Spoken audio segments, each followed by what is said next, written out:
Hi, Adam here to tell you what you're about to listen to. This is a campaign retrospective for all of Nightfall.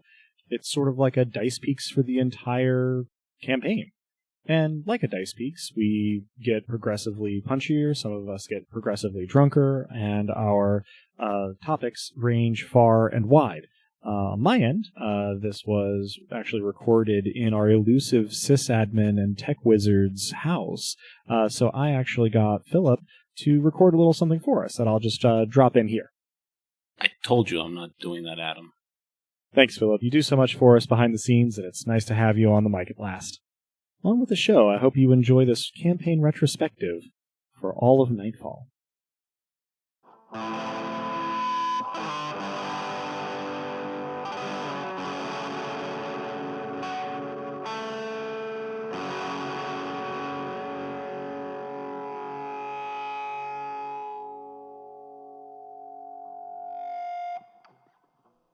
Hello and welcome to Dicebox, a tabletop role-playing podcast where we focus on playing full campaigns and less well-known systems. This week in our Nightfall Campaigns retrospective episode, our players and myself discuss, question, answer, and reminisce about the last half-hundred and more episodes of Reign and Nobilis shenanigans.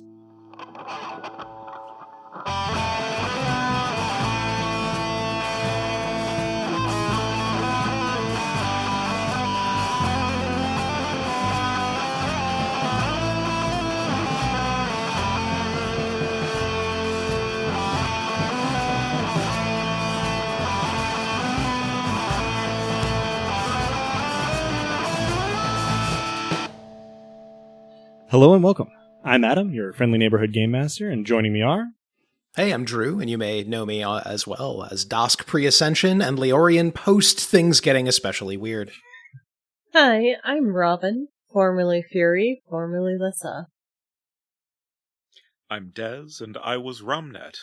Murder, truth, darkness. Excellent. Thank you. And in the game. How did I forget the Forge? That's oh wow, you are out of Lissa mode. Yeah. Yeah. I was going to say, yeah, Lissa wouldn't have, but Robin, well, you know. Yeah. Lissa wouldn't do that, but Robin might. It's you know, getting ever smaller in the rearview mirror, but thank you all. So before we get started, let me briefly recap our recently completed campaign for ourselves and our listeners. We started with everybody arriving in Fermata, by which I mean Romnet was already there, but he wasn't a nobilis. Dosk and Lissa were recently ennobled and arrived in the city. They got, at first, a small variety of odd jobs, met some people, some of whom would be important, others of whom I would struggle to make relevant for the rest of the campaign. Before too long, they were dispatched to first Calavan, where they had an encounter with the Deep, and then later to Diamacor, where they encountered Nyx and, more importantly, Apatia. Returning, they got involved in the larger-scale shenanigans of the war between the gods. And it wasn't too long before Romnet was ennobled, and then later Dosk ascended to godhood, and later still, our players switched allegiances from Mott to Dosk, aided, of course, by the fact that Mott got murdered. And then, having encountered Celiand and her nobilis, it was only a matter of time before confrontation between them arose, and our player characters became resolved to not complete the war, but rather to sort of abrogate its causes. And that is what was done towards the end, ushering in a new age of diffuse divinity and more mortal agency. So I don't think I left out... to end, if not all wars, then certainly all gods. Indeed. And I don't think I left anything out. I think that was every detail you could possibly want in the entire campaign. So now that we're on the same page, does anyone have any personal character growth they'd like to share? Why couldn't you have made me secrets, Adam? Because I could not have GM'd it. Any other questions? There are limits to even, yeah, right. There are limits even to the Hollyhock God's power. It's been admitted. There is a rock so heavy that if he created it, he could not lift it. This is why I didn't create it. Problem and solved. It is apparently me in charge of secrets. Which, to be fair, he's seen me play spy type characters Yeah. before. Well, and if they're mortal and have limits, then it's one thing. But yeah, so for our players and listeners, and as Des has just indicated, I picture this being a free-ranging discussion. I am happy to do any kind of Q&A. I might have some cues for you guys to A at some point. And we'll Sounds fun. go until we are done. And then people will hear this. And that will be the episode. We're all furiously eyebrowsing over here. Eyebrows are I intensifying. don't think I understood a single latter half of what you just said. Well, it's on the recording, so somebody will someday.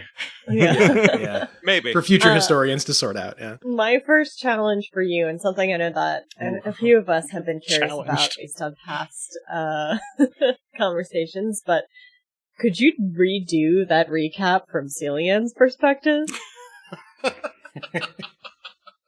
Oh boy, no, I don't know that I could improvise such a thing. Just put a marker, toss it down. Well, I'll tell you what. I'll put a marker. I can't guarantee that anything will be here because There are dice rolls involved, like.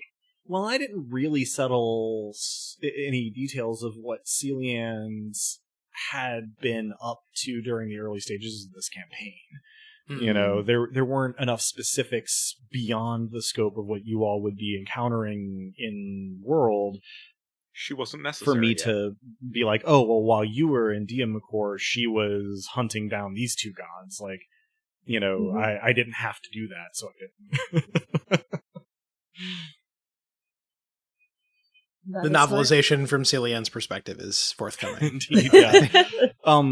I guess what I can say, I can't necessarily do the recap here, but part of the reason that Celian was not particularly amenable to changing courses is that she had been working towards the position she was in when you all encountered her for at least centuries. You know, it is very much a momentum thing from her perspective.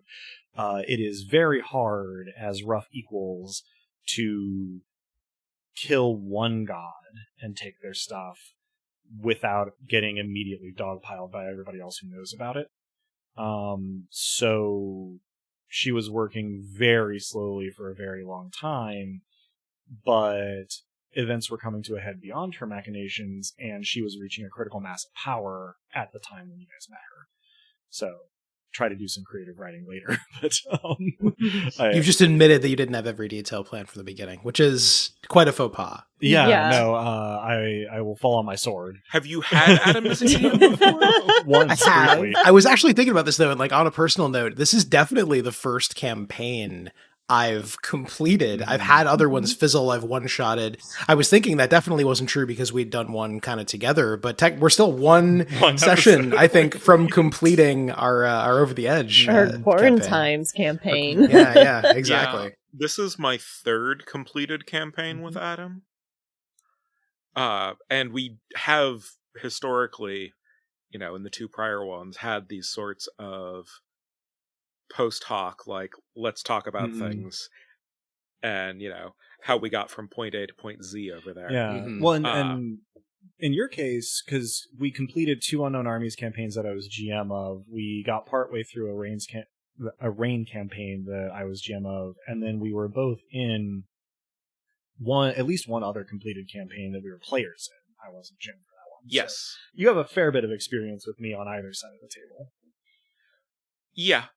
I mean, you know, it is how I clung to you like a life raft during law school. Happy to be of service, if indeed it was a serviceable life raft. Oh, absolutely. We've already made I reference talked to you a good deal more than most of the folks from law school. and we've made reference to using each other as a bit of a life raft during quarantimes, which that sure helped me. Yeah, that helped me too. Likewise, yeah. And it got this thing off the ground, which has been immensely enriching to my life. You know, separately from, you know, any sort of audience that experiences these, just having a creative outlet and scheduled socialization with far-flung friends that would otherwise be a little bit difficult to arrange has been tremendously helpful to my mental health, quality of life, fulfillment, and ability to just keep up with you all. So thanks for that. It's definitely cut into yours and mine, Adam, our extremely sporadic streaming. We've sort of been doing this instead. Right. But you know what? I'll take it, because this has been really wonderful. Oh, yeah. Mm-hmm. Any sort of other stuff that you and I can do together, Drew, is nice, but certainly kind of a lagniappe from my perspective, to this. Though one of these days I will get up to your neck of the woods and bother you in person. Oh, please do. Please do. Breathe my molecules all over you and whatnot. yeah, come with the molecules. It's nice here. We got beaches and fishes. There's so many overtones to that Joanne would approve of. The Admiral is going to ship. There's nothing to be done. Yeah. Yeah, no, I at various points playing Crusader Kings with Adam, Joanne in the background would just have fun on your date, boys. Well, Joanne is the one who informed me that if you are out and about with one other person and you stop and eat ice cream in an ice cream parlor with that person, that outing is a date now. I love this. Yeah. Taking a moment to reconsider large portions of my I need life. to inform several people that apparently I've Right, been exactly. on dates. I was thinking the same. Exactly. Quite a longer list than I anticipated. The best part is that one of those, I was actually mistaken for being on a date with him and his 3-year-old son. Bold.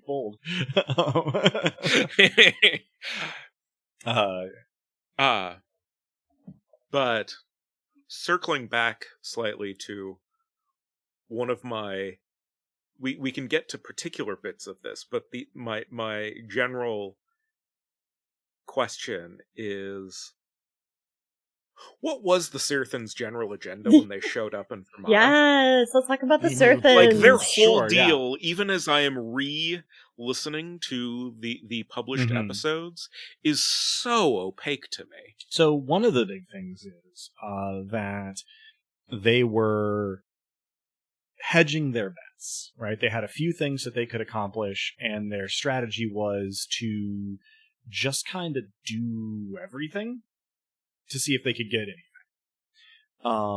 So among their goals was to acquire the extant copy of Currents of the Cosmos, which, there was a conversation about, and then it was dropped because they basically assumed that either you didn't have it or you wouldn't tell the truth. So part of the reason they left people skulking around the city is so that they could investigate things like that and attempt to work against Mott while you were out of town.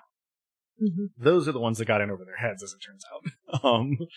But in terms of their, sort of above board goals, they were basically attempting to, shall we say, entice Mott's Nobilis into a subordinate role, right? Build a coalition in which Sirtha would be authoritative and Mott would be sort of a client. But they knew they couldn't pitch it that way. So they were kind of expecting more of like state-to-state diplomacy, because they were like, oh, well, Mott has like a city-state and we're like a country, so this is the way we normally interact with neighbors. And then they met. And so they were really, their tools were limited in their usefulness, and their personalities kind of started to get in the way. I have my little booklet here so that I can look things like this up, where I have forgotten things like names. The Nobilis of Sirtha who went into the well. Mm-hmm. Melis. Thank you, Melis. Was supposed to be doing more of like a reconnaissance kind of thing, but got really excited when she found the heart of the chancel, and decided that she would attempt, at worst, in her mind, a significant nettle, and at best, a coup de grace. Neither of which exactly worked out the way that she wanted to, although you were right to be suspicious, because she was not, in fact, executed. She was essentially very painfully transported back to the country of Cirtha to be dressed down, but was not actually destroyed. I think the non-destruction was pretty established even in Indeed, session. yeah, no, it wasn't mystery, but what exactly did happen, I figured, could use some elucidation. Yeah. Totally. What was Melis in charge of? Pearls. Okay. Because I remember there was a free-floating nobilis in charge of ignorance who was one of the Cirthans. Lenara. Yeah, was in charge of ignorance. And that is how Eka was successful at hiding in the city for so long. Yep. Were there actually servants that went missing? No, the servants that went missing were the nobilis in disguise. Right. And the attempt to draw attention to it as though it was an emergency was to both create a distraction and to try and get you to owe them something. Yeah. And we just decided to not. Exactly. Again, they were approaching the situation from a different angle than they probably should have if they wished to accomplish what they wanted to. Yeah. Yeah, Celian's parallel narrative is limited, as we talked about, but I do love the idea of the Cirthans having this whole parallel story about a bunch of rude fuckers getting almost none of what they want. It's great. Yeah. I do love that. Well, and my conception for the Cirthan delegation was, I did not expect you all to conduct state-to-state diplomacy with them, right? I expected them to be a problem for you because they were, coming in and expecting one thing while also dealing in bad faith. The idea was for it to be a little bit confusing and chaotic as you figured out what exactly was going on here. And as they realized that, this isn't going to work like we wanted it to. God, that makes the ending of their story weirdly perfect. What would have happened if I'd gotten married? Boy, it's been a minute since I thought about that. Certainly, they would have attempted to essentially use that alliance to gain things from the Mott end of the spectrum that they wouldn't necessarily be needing to trade for, and they certainly underestimated how much of a problem it would have been for them, because they would have been essentially trying to make you the dependent spouse in the relationship as a way of having essentially an inside man in Fermata. But I had them pull that out primarily as a suggestion because they felt that they were losing control of the situation and needed something concrete, not because they were doing a smart thing. Oh, for sure. Also, it was a very good way to add tension to the Das Gromnet ship and get a strong reaction out of Das. Right. Whereas I absolutely would have been able to cause problems on purpose for them. Oh, sure, yeah. One of the things that by that point they were on the cusp of admitting, but still in the process of denying, is that they were not as good at capital H handling the three of you as they wanted or expected to be. I mean, I adore that. That was sort of the first, to me, major instance of us all being chaos goblins toward the same goal. Totally. Yes. I was thinking, it was an important moment in Dask and Romnet's relationship, and it was also achievement unlocked, become ungovernable, become undiplomacyable, perhaps. At least if you're in bad faith. Yeah. Did I cut you off, Robin? Were you adding something to that melange of chaos goblin celebration? I was just agreeing wholeheartedly with the whole thing. I did have the sense, too, another thing I wanted to ask about them is that from Ia, at least from her interactions to Lissa, it seemed like they were under a tighter yoke from Cirtha. And at least kind of sympathized or perhaps even envied the freedom of our characters with Mont comparatively.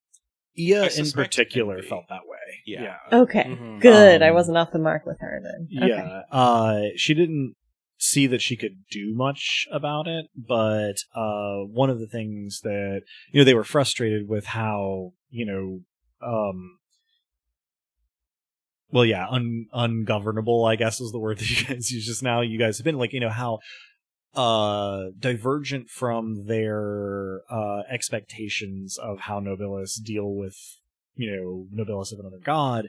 And if Ia had been doing that, she definitely would have been reined in, and had been the instrument of punishment for Melis, in going off book. So the idea that Mott didn't have as heavy of a hand, and that you all then used it to be so frustrating, was something that she was both envious of and sort of intensely annoyed by. This is very affirming. Thank you. Good. I'm glad. Yeah. If it ever came down to it, I think that Ia would have been kind of the point of contact to try to get more people to join a union. Mm-hmm. But obviously, I'm very happy with how things played out. So yeah, I would not have been helpful. It would have been a different dynamic for that reason. Yeah, for sure. Very much so. I'm glad it didn't play out that way, because the ending of just kind of ignoring them and returning the favors they granted us was magnificent karma. Yeah. Bye, we're off to kill your boss. Yeah. Yeah, I was thinking about it more. Yeah, and it really was like almost a precursor or a different version of, or a mini boss to the boss of us having to reject the throne's offer. You know what I mean? Like, it was like turning aside nobilously, for lack of a better term, noble affairs and like all that kind of stuff, and just saying like, no, fuck that. We have our own thing going on. We're not going to play this game. We're not here for what you want. Yeah, exactly. And you're in our way. I have a question. You've said before that you didn't expect me to pick the Daska Sens path. Mm-hmm. How far ahead had you planned? Like, just how many of your plans had to change? As like how might things have been different if Dask had not become an Imperator? Well, like with most things, that compounds as we get further from that decision. So it is almost impossible to say far enough out. But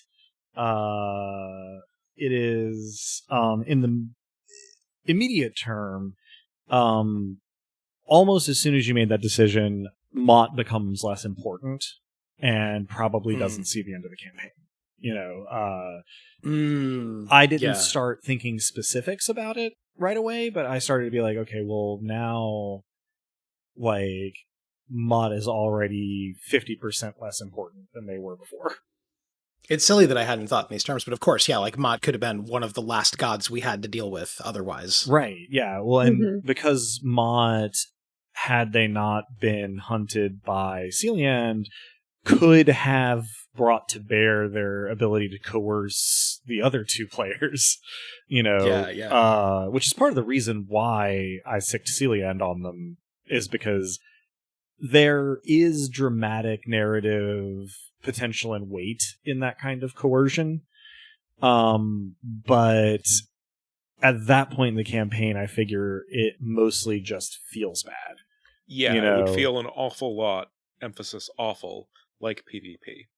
Right. And so I didn't want to take it off the table in case there was a really good, like, narrative or character moment. But after a while, it was clear that, like, okay, if we are going to follow the trajectory that the campaign wants to go on, Mott has to be out of the picture. Because otherwise the question becomes, why isn't Mott acting even halfway rationally, if nothing else, out of self-preservation. So yeah, you making the decision for Dosk to ascend numbered Mott's days in a sort of narrative sense, and then as things developed in a pretty literal sense. So that was one big thing. Me having to play Dosk after that point also informed how Dosk's ascension was going to position him, because he couldn't then be on screen that much. You know, the idea of having like somebody with Imperator abilities just like being a GM PC in the party was not really going to serve the campaign well. And I did, which is why it was immediately off the table for, you know, like it was clear from the first, Ascended Dosk is not a player character. Right. Yeah. And so then the next step there was, okay, well, and then if Dosk is not like on screen all the time, but is fully potent as an Imperator, that changes the tenor of the campaign quite a lot, quite suddenly. So he has to be like on a bad footing, and there are a lot of narrative reasons why he might be. So I didn't want him to be useless or totally absent, but I did need him to be spread thin. You know, and only having like a month, an in-setting month, you know, which is a season more or less, to acclimate to godhood, you know, within the span of the play, meant that he could be very powerful, helpful when he needed to be narratively, but couldn't be relied upon because he was essentially going from never having swum to needing to synchronize swim, you know, very quickly, and kept sinking and having to struggle back up to the surface. Otherwise, Leorian's presence as a nobilis of Dosk opened inter-imperator cooperation up a lot more to the narrative, both in my mind and to you guys. You know, trying to kind of recruit to this coalition, and opened up the avenues for people switching Imperators, which wasn't something I had really planned on being possible in setting prior to that point. But again, it needed to be at least a possibility once Dosk ascended. Yeah, and I've reflected on it. This wasn't part of your question, but I've reflected on it a bit since it happened, and part of the reason why I wasn't expecting you to go the Dosk Ascends route is because I am accustomed, through long experience, to players being fundamentally conservative with their characters. And had I been sort of thinking about it from your perspective and not a generic player's perspective more, I probably would have reassessed the odds that you would take that option. But I was basically relying on GM intuition from the games that I played, and my assumption was, like, no, I think it's less likely that somebody will choose to relinquish their character and roll a new PC mid-campaign. You know, the narrative moment may be tempting, but, you know, players typically don't take that kind of step with a character they've spent this long with. But then, yeah, when we were talking about it, I realized, like, oh, no, of course this is what this character and this player would do. Silly of me, really. Well, first of all, I take the compliment, such as it is, that I'm the kind of player who would do the narratively interesting thing. And it is a compliment. And, you know, just in purely practical, and I accept it. I'm working on the whole accepting compliments thing. It's a daily practice. Yeah. But, like, you know, in purely practical terms, it did add a bunch of work in the middle of the campaign that I hadn't been expecting, you know, and all of that. But it was, I think, the most narratively interesting thing to do and the most in-character thing to do in that moment, as we talked about at the time. And this kind of like goes back to something we talked about in like really, really early episodes of Peaks, where like, you know, because this is the first campaign I've like really truly completed, I was thinking a lot about like, this is both a game and a story, you know, and like Dosk Ascending is, you know, if it's a video game, that's a quintessential second playthrough kind of thing, right? It's something most people don't pick the first time. But if you're telling a story, it's like, as you say, it opens up so many possibilities, like thematic and character and otherwise. Yeah. I like the analogy of like a second playthrough kind of thing, because I think that all of us some of the time and some of us a lot of the time are the outliers there who will do the weird thing that's mostly intended to like, well, let me see. Which I guess is another reason for me to bring up that I cannot believe Fire Emblem Three Houses expected me to abandon Edelgard. That is absurd. Inconceivable. Correct. That is my student. And she is... And you're going to side with the church against her? Right? She's what? tearing down a corrupt institution? Hell yeah, sign me up. The church, just whose like avatar has been super fucking creepy at you the just entire two lesbians game. Killing the Dragon Pope. That's the obvious path. Absolutely. So I guess you could be playing Boyleth, so that's not necessarily the vibe. Yeah. In any case, Robin, who has not played this game, is making queers in solidarity, killing Dragon Pope. I'm confused and intrigued. I think those are the feelings that Fire Emblem Three Houses aims to produce in its it's a those feelings machine. Yeah. It's not worth the time. Just look it up on YouTube. Read the wiki, I suppose. Like, there's a lot there, but at the end of the day, like, there's better queer solidarity games. The queers have to be subtextual because it is still Nintendo, unfortunately. But okay. Well, but there is a lot of subtext. It's like it's almost not fair to not call it text because it's like pushing through the top, like a Cronenberg creature pushing on skin, like the darkness seeping up out of Fermata. It is very akin to the absence of queer relationships in Persona games, where they wrote it to be like you're about to start dating, and then the option doesn't come up. It's very much like that. And I would say the worthwhileness-itude of Three Houses is entirely down to how much you enjoy turn-based tactics in a grid. Because it will take up a lot of your time with that, and if it's something you want to spend your time on, then it's a good use of your time. And if not, then the narrative is interesting, but it's not enough of the experience to self-justify. Yeah, and if you do like turn-based tactics, Fate, I was going to say real quick, Fates might be even better, even though the story is like 95% anime bullshit by volume. The actual like maps are like extremely good. Adam is making a face like I have this has become contentious. Path of Radiance, Blazing Blade, and Awakening are the ones that I think actually have no argument good whatsoever. Stories and levels.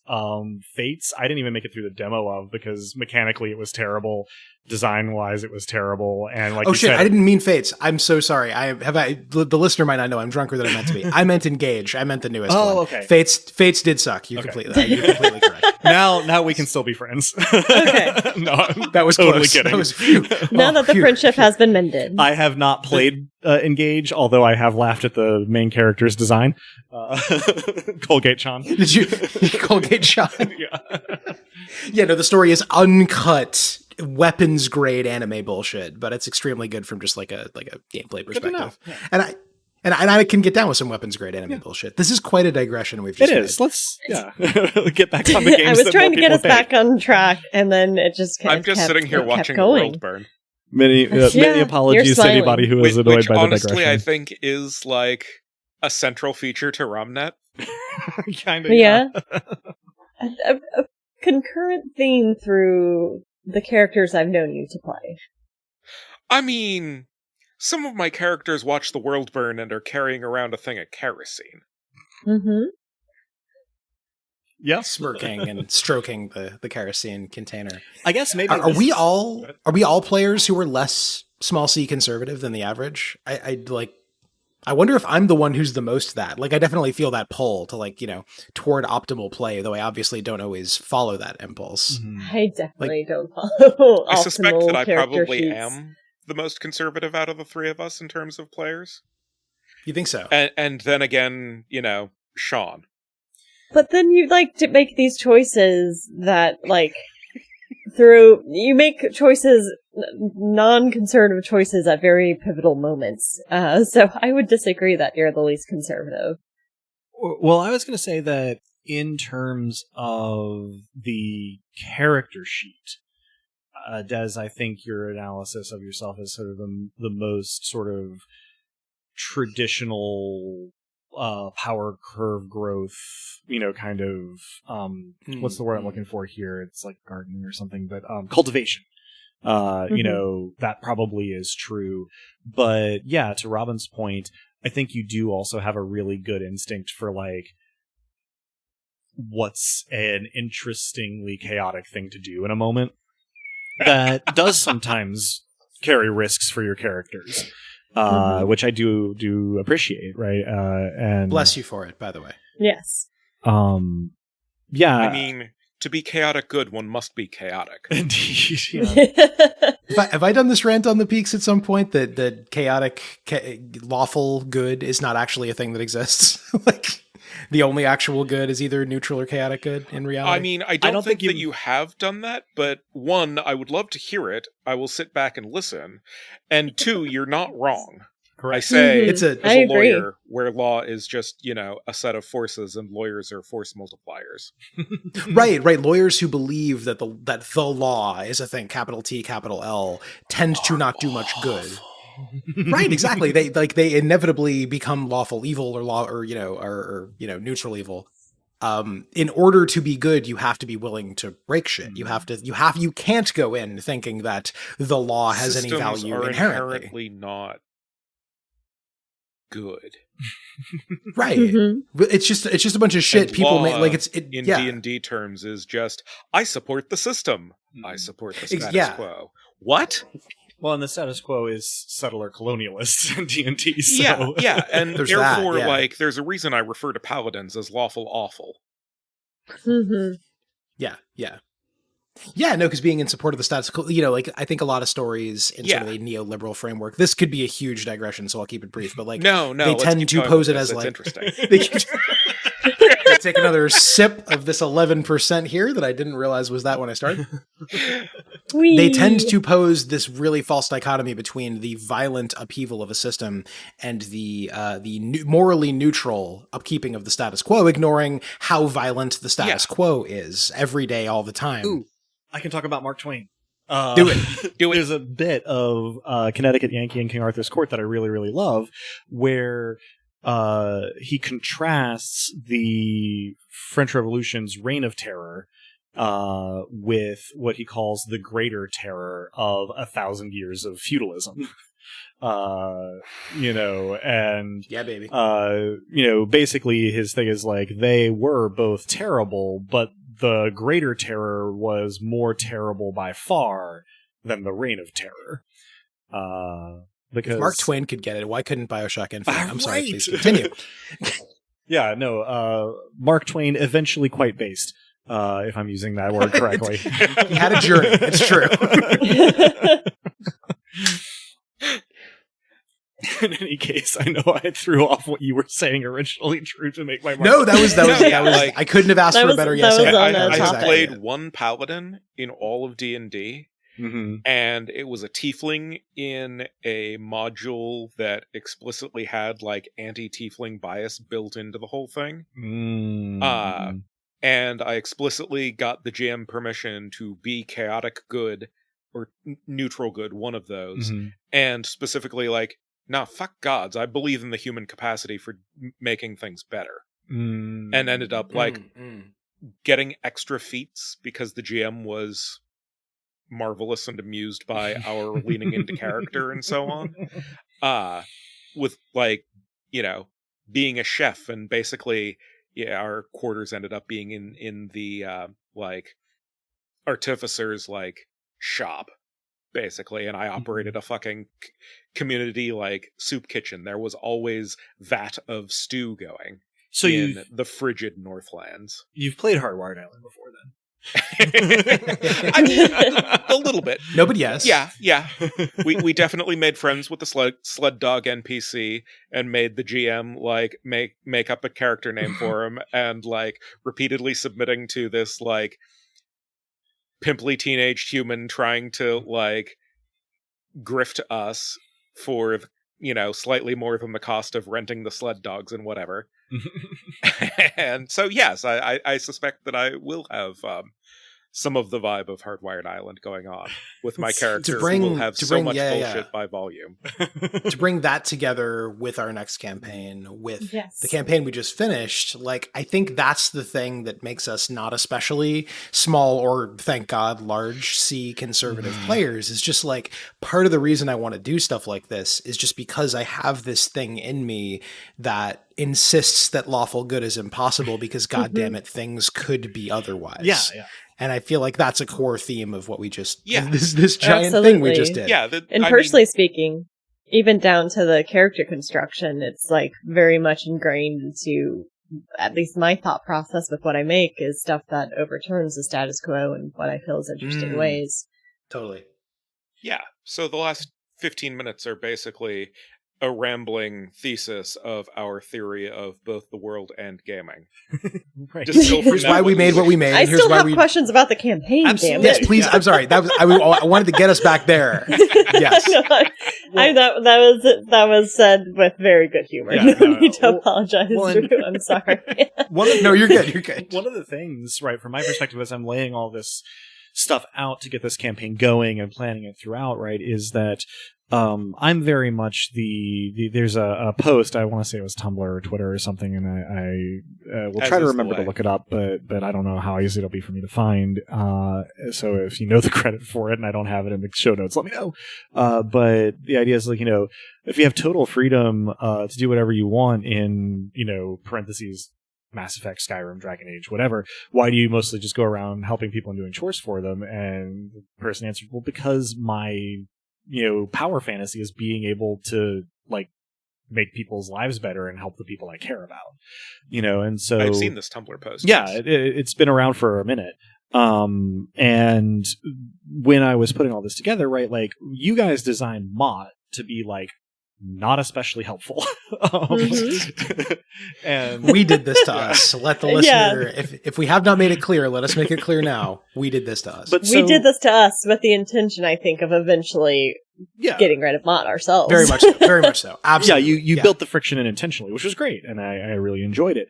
But the thing that then I was interested in doing with that from the very beginning is, like, where can you find within running around doing the bidding of this, dark, unknowable entity with no regard for human life, to use the power that you've been granted by that entity to do things that it wouldn't care to do or wouldn't want you to do, and like you guys, I knew, because I know you as people and like you as people would do that without a whole lot of prompting. And so that is where a lot of the sort of early errand running stuff in the campaign came from, is just getting to know the world, getting to know the characters, and letting you just kind of do that, follow your impulse to use your power to do good in the world, because even outside of tabletop gaming, like, that's what a lot of people do when they have the ability to, right, is like help each other out, play each other up, and I can be cynical about some things sometimes, but I can never really truly be a cynic, because it is been demonstrated to me enough times in real life and in what people do when they are able to indulge in fantasy that, like, no, they will work for each other, and not just for themselves.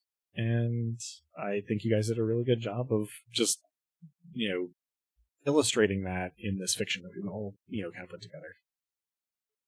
Such a beautiful sentiment. I'm not actually choking up. I have bad allergies right now, so I wanted to clarify why my voice was just very hoarse. I didn't have feelings. Don't put in the paper that I had feelings. But I am a fully apathetic creature. For what it's worth, I have also had one of the worst allergic reactions of my adult life this weekend, but it is not a respiratory reaction, it is a skin rash, so it does not affecting my voice, thankfully. I've got the respiratory in down pat, but that happens weekly whenever I have to mow the atrocity that is known as the American lawn. We're looking to kill our local instantiation of that particular atrocity, but even that's a project. Yeah. I am intentionally removing myself from any environment where an HOA exists in my future habitat. Fucking here. Point of order. I hate to say it. Sometimes HOAs are forces for good in the world. Sometimes. Make the case, because I will admit a reflexive reaction against that statement. The secret here is to take it over with good people. Absolutely. It's weirdly relevant though, right? Because like the question is, do you fucking try to tear down the master's house with the master's tools, or do you just go fucking wild and not try? Like do you need a complete revolution to make things better? Is like it's a question that's been on my mind. I can't think why. Well, and one of the things that I basically was exploring throughout the campaign. Connection is whether or not like a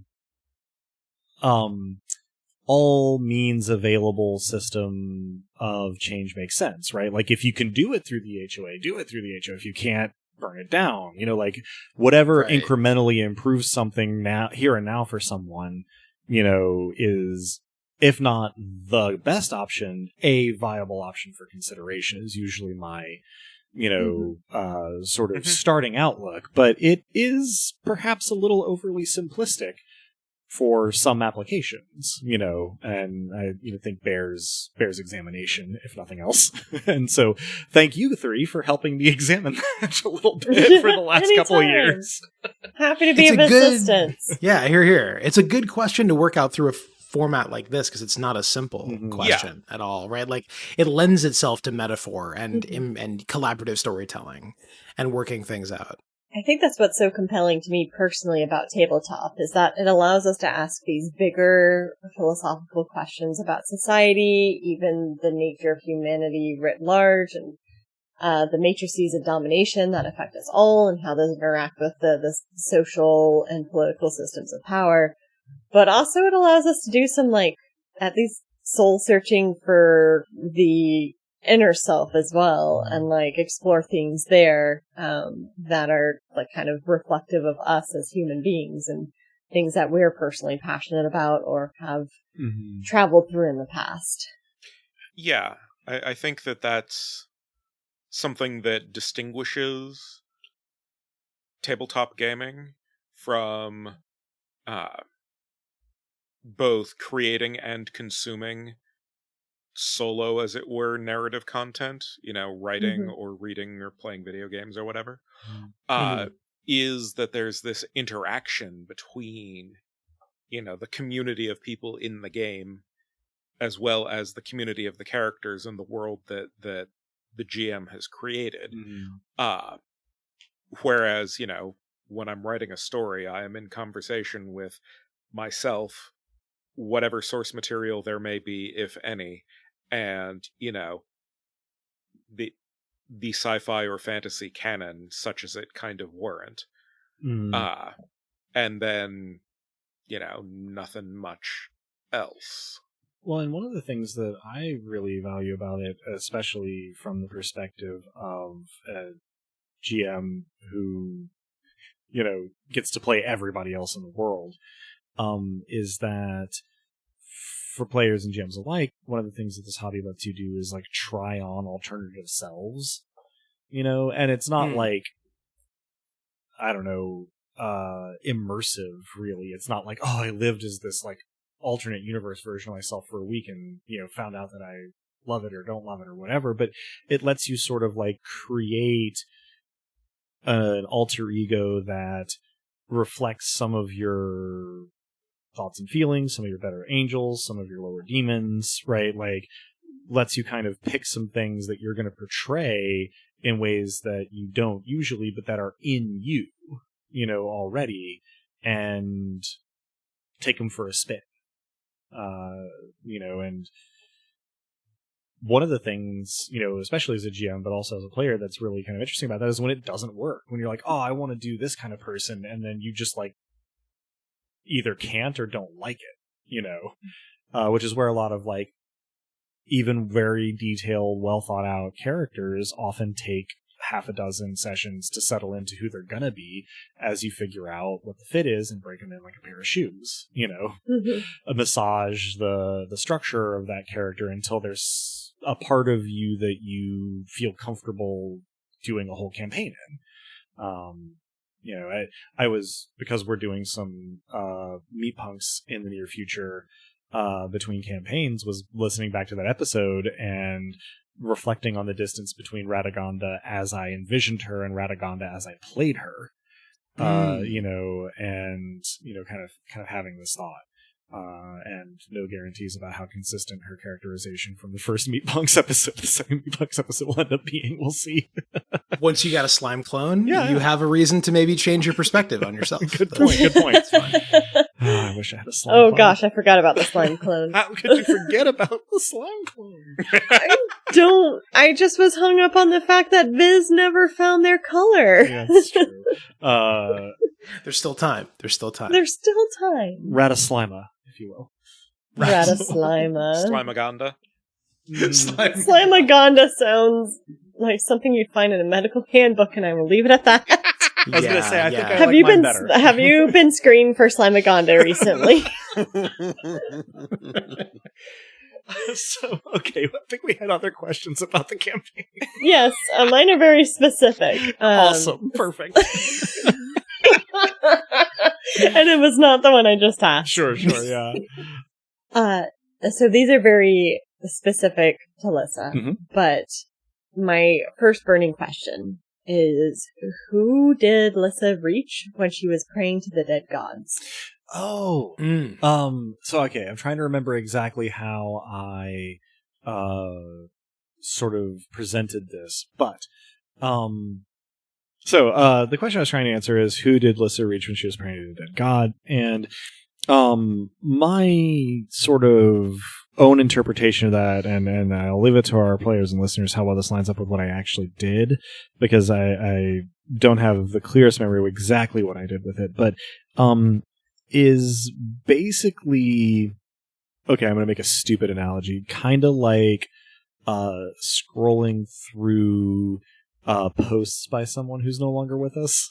You were basically getting what thoughts, feelings, information were left over from them, right? These are beings that were part of the fabric of creation, right? One of the things about Imperators is they are not in charge of darkness, fury, nothing, murder, secrets. They are those things, and so my interpretation of this was, I guess, kind of homeopathy, like,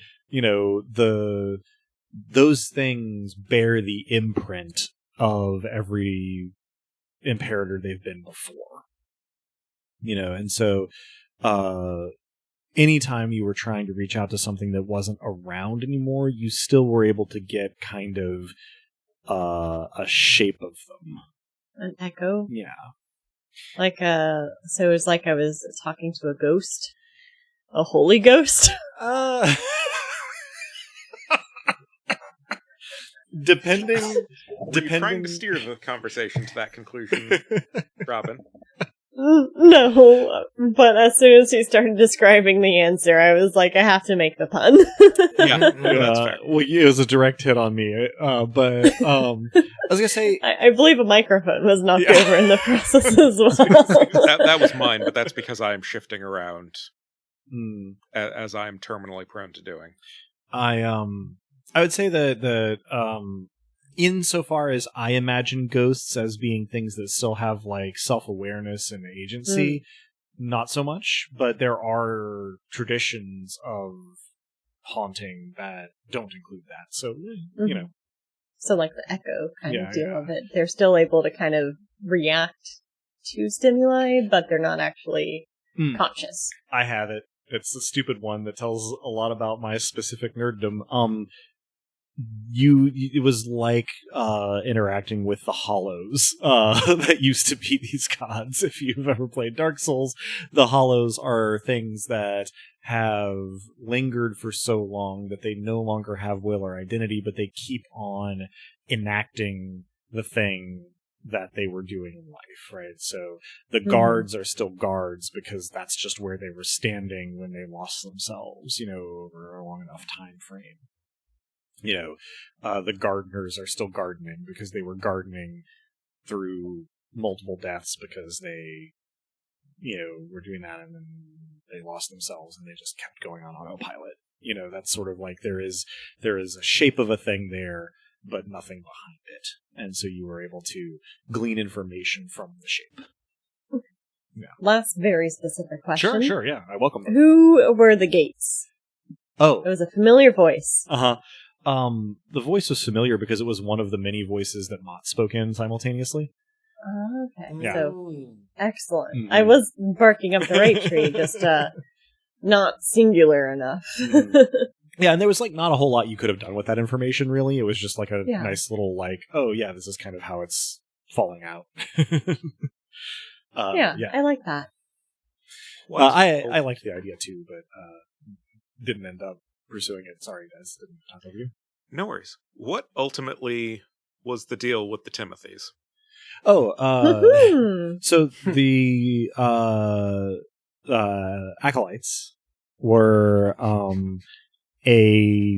my brain is thinking very referentially because I made this connection after I invented them, but there is somewhere on the internet a post that posits that because there is an Oscar the Grouch in any given garbage can on Sesame Street, that there is actually only one Oscar the Grouch below ground, and that the Oscar the Grouches we see are the extremities of this one entity. That it's a rhizomic grouch. Grow into each of the trash cans. The Timothy's are mushrooms! Wait, that technically if we go down the rhizome path, that means that all the Timothys we interacted with were their reproductive organs. So that wasn't my intention, but, make of it what you want, But it's apparently canon now, folks. Welcome. I was going to say, I'm very sorry, Den.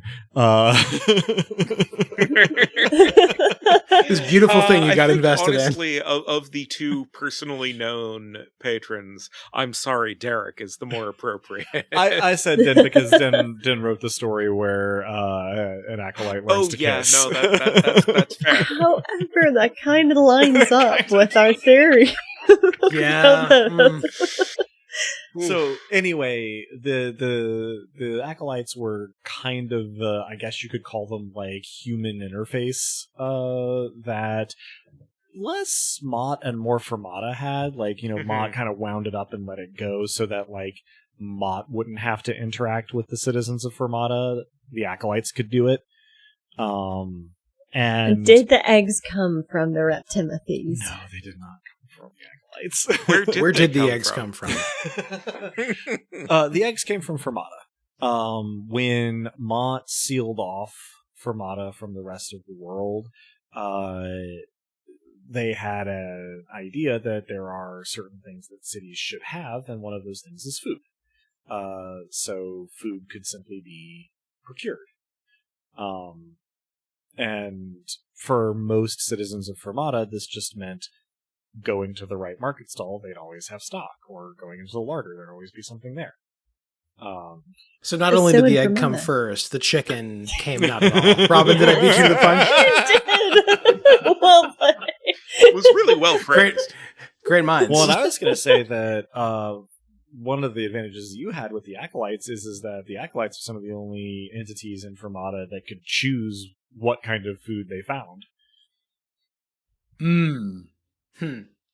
But yeah, so they were. I was operating actually under the sort of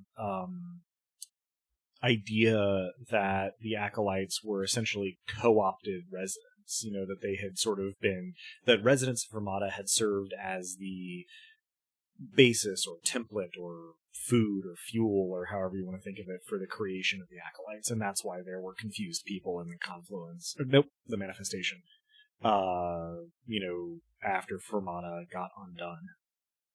is that all of the acolyte cruft got stripped away, and the substance that was used to create them was left, and these people were very confused about what happened to them. Bless them. One of the sad things upon re-listening to some of the episodes is that we never followed up with those confused people. They were just doing their thing in Boar. Well, so if we want a little bit of epilogue, my sort of what's the word? It's not exactly an assumption if you have control over what happens, but my headcanon turned actual canon. Sure. Your word of God. Yes. There you go. Yeah. My idea for what happened to them is that they got whisked to Boar, and then not that long after that, Boar got reintegrated into the mortal world, and so they were not the only people confused about this, and they were able to relatively readily create sort of new lives for themselves, even though a lot of what they had before they got enchanceled probably was lost to them forever. Which I guess was a mean thing to do to a bunch of anonymous NPCs, but I take solace in the fact that they're not real. Oh, so they're alive. So, yeah. They could still pick up and start anew. Mm-hmm. It could have gone much worse for them. It could have gone so much worse. It went a lot worse for a lot of people in this campaign. It did. It truly it did. did. At that. Yeah, while we're on it, do any of our players have any other kind of post-campaign clarification questions? What else would you like to know, dear players? You mentioned the confluence, albeit by misspeaking. I'm not on the record saying that was not actually a Final Fantasy XIV reference. I wasn't that far in FF14 when I came up with that concept of the confluence. Des might have thought that that's where I was going since he pulled me into that world. But yeah, maybe a little bit. I mean, like you talked about how like bringing Ruta back into the picture was like a really cool way to tie up a bunch of loose ends. I very much agree. Was that definitely something that was just kind of off to the side? Because you tried to pull us back to the confluence a few times, and Dosk kind of unilaterally noped out. Sure, a few times. yeah. Like, had you figured out what was going on there at various points of the campaign? So for a lot of the front half to 2/3 of the campaign, roughly, nothing really. Part of the reason why you were being, kind of exposed to the confluence is because you had created it for Dosk's backstory, and because geographically it was the furthest in the direction you wanted to go that you could go a couple of times. Sure. You gamely plopped it onto the map. The listener may not know this, right? You had come up with a world map, and then I came up with this thing that would have to exist in the Salt Shoals, and you were like, "Oh, cool, that's." Well, I mean, you decided it should be in the Salt Shoals. In fact, that made sense. And it was cool to have there. And I guess what I had in mind for it early on was for collisions between Dosk's mortal life and his life as a demigod. And that's what Dosk was noping out of as we continued to characterize Dosk and, decide on and expose his proclivities. One of them was avoidance. And so he just kept on dipping out, which didn't pose a huge problem. But I decided after Dosk's ascension that it needed something to do since it was there. And so it could be sort of Ruta's launchpad and stage, and it could, give some connection to that early detail of the book that Dosk was looking for, and that I then had the Sirthans come asking about, of course. Was Currents of the Cosmos always at the confluence? I didn't much have a specific place for it for a lot of the early stages of the campaign. It certainly wasn't in Selvin, as Dosk found out. But it could have been kind of anywhere where it was particularly convenient, meaningful, or dramatic for it to show up for a lot of the campaign. But once the Sirthans bringing it up didn't spark any sort of interest in it, I decided that Ruta would come across it at some point, because he was the one in the confluence, and the confluence was the sort of place where that book would be. Because we never established what Dusk was looking for initially. This was a beautiful retcon to tie things together. The Currents of the Cosmos was. I believe that we had come up with the book, if not what it was about or why you were looking for it. We just had like the title as something. You're right. Yeah. And so then I decided to make use of that little prompt. Also, you're totally right. Yeah. Huh. That's rad. That's rad that we had that early. Yeah. I mean, and you had it really, and then gave it to me. Thank you for the gift. We work well together. We all do. What was Celiand doing with Fruta? So, because he was not ennobled, she was essentially attempting to, as I believe you guys sort of concluded, claim him as her prophet so that he couldn't be an ally to you. And the way to get around that was to have him 2 steps away from Dusk and give him the Tortos to protect him. Mm-hmm. So yeah, she was essentially trying to use him as either a way to close off a possibility or maybe even an avenue for sabotage. So I did call that correctly. Yeah. Indeed. Yeah, she was essentially grabbing at the opportunity to mess with you guys, and especially with Dusk. Can you talk about that cult we never met? Oh, the one from Romnet's backstory? Yeah. We kind of met them in that you met Brother Umber. Brother Umber. Yeah. So he was attempting to essentially resurrect/expand the sort of heretic branch of the cult. But very early on, we were deciding that the reason why Romnet had the role he did in Fermata is because he had been sort of inducted into a cult that had as its purpose, and correct me if I get any of the details a little wrong, Des, because I am recalling this from memory from a while back now, but the cult's purpose was essentially to keep Mott, like, placated and keep Mott's attention off of mortals. Mm-hmm. And Brother Umber's sort of heretic sect was all about the power that could be gleaned if the Obsidian God's attention was drawn to the mortal world. And so they wanted to do exactly the opposite, right? To gain Mott's attention and Mott's favor and Mott's power. And the Orthodox, sort of sect of the cult that Robnet was, sort of involved with, their attitude was, oh, you can get the Obsidian God's attention, but you won't enjoy it, and neither will anyone else, which is why we do. And that is actually what the practices in Caladan were sort of like descended from, is this idea of like propitiating the Obsidian God so that it ignores you. And of course the Obsidian God turned out to be Mott. That's why the very early on, and a couple of times later in the campaign, we had the symbol of the closed eye. Right, that was the symbol. Yeah, of the war of symbols was the closed eyes, which were what ended up on the backs of my hands, versus the open eyes of Brother Umber. Yeah. So, was the Obsidian God's gaze averted, or was it fixed on you? Was sort of the theological conflict. Should it be averted, or should it be fixed on you? I guess might be better articulation of it. Those didn't end up being a whole lot of,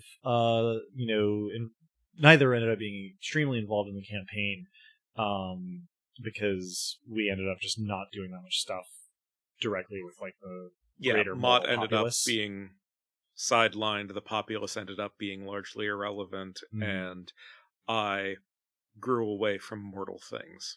But Brother Umber, I had created fairly early on to be sort of the main focal point of the heretic sect of the Cult of the Obsidian God, and so put him in Caladan early on because that was a center of practice for the Orthodox sect, and then it made sense to me when Mott was sort of like shattered for the guy who spent all his time trying to get the Obsidian God's attention to be one of the focal points where that sort of orphaned power could be maybe gravitated toward.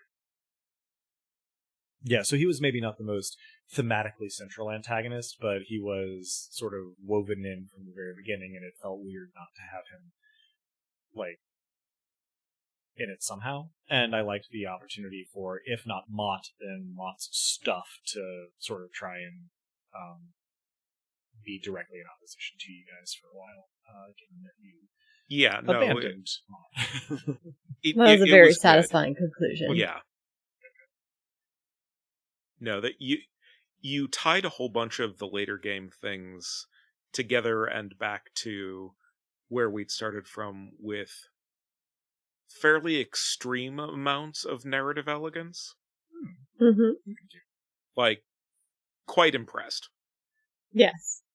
You're very kind. I had help from 3 really good players, so much appreciated. I'd love to meet them sometime. Yeah. Well, yeah. I'd also like, in all of this too, to give just like a pretty belated on-air shout out to Joanne. You may remember from episode 0 and from the Spooky Streets, and the post-roll credits and stuff. But she did our... Yes, we may remember her from those. We love Joanne. Yeah. We love Joanne. We stand Joanne. We do. She did our cover art, our character art as well.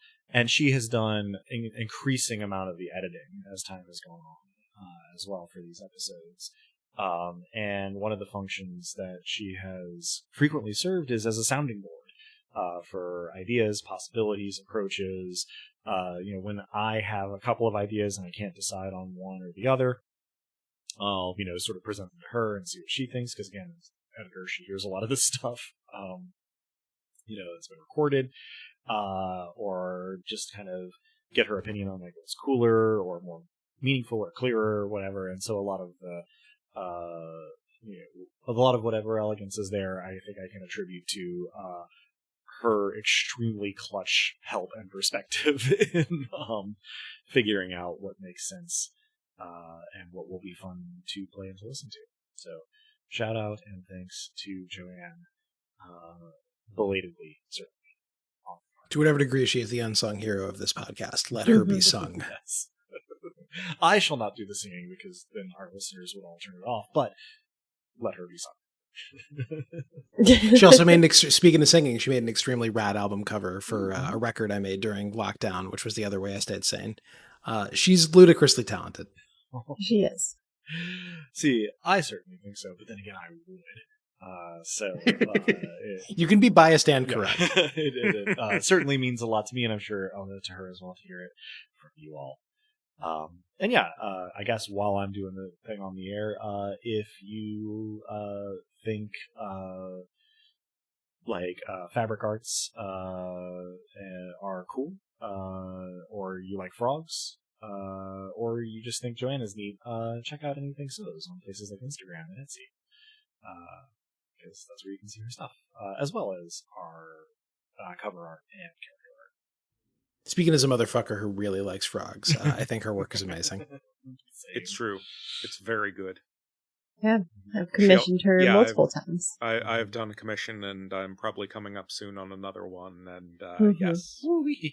Yeah, I'm trying to figure out how to get the commission for our second campaign character art. Certainly once we nail that stuff down, I will be beseeching her to help us out similarly. And I think that she will be happy to do so. Because they're adorable, and I am they truly are struggling through the process. I was trying to put together like a group shot of us with our characters to be the cover art on our Dice Punks co-host page. I am not very good with graphic manipulation programs, so it is an ongoing project. But if you need help, let me know. Thank you. I very, very well might. But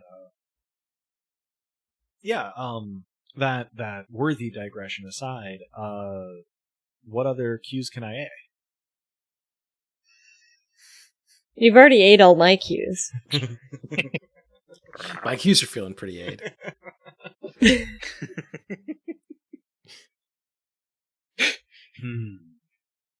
Should have waited until you were drinking. Mm-hmm. Des is visibly not saying a whole lot of things right now. Yeah. They are barely contained. I have some amount of restraint, Well, but only so much. and we appreciate every ounce of it and every ounce of it that you don't have as well. So I guess my then question, I don't have a whole lot of specific, like, what were you thinking here or whatever, because mostly we've talked about those kinds of things in Peaks already. They didn't need to be concealed past the point. So listeners, if you haven't yet, check out the Dice Peaks. But the thing that I have for you guys is, like, we usually in the Dice Peaks do like highs and lows for the session. So I was kind of wondering, like, are there any things for you guys that stand out as particularly, like, ace or that you're proud of? I'd love to hear what you're proud of in the campaign, actually. And then, maybe less happily, but certainly easier for me to come up with, is there anything that you, given a do-over, know how you would do it over better? That you were just like, I had this other thing that would have been better or more interesting to do or whatever. Just, reflections, I guess, is the short way of putting it. I think the thing that I'm probably proudest of is my reconciliation with Dosk. Mm-hmm. That's a That worthy was so one. Yeah. good. Yeah, absolutely. It's great. Well, and as Like, it was not necessarily like the hell yeah-est of moments.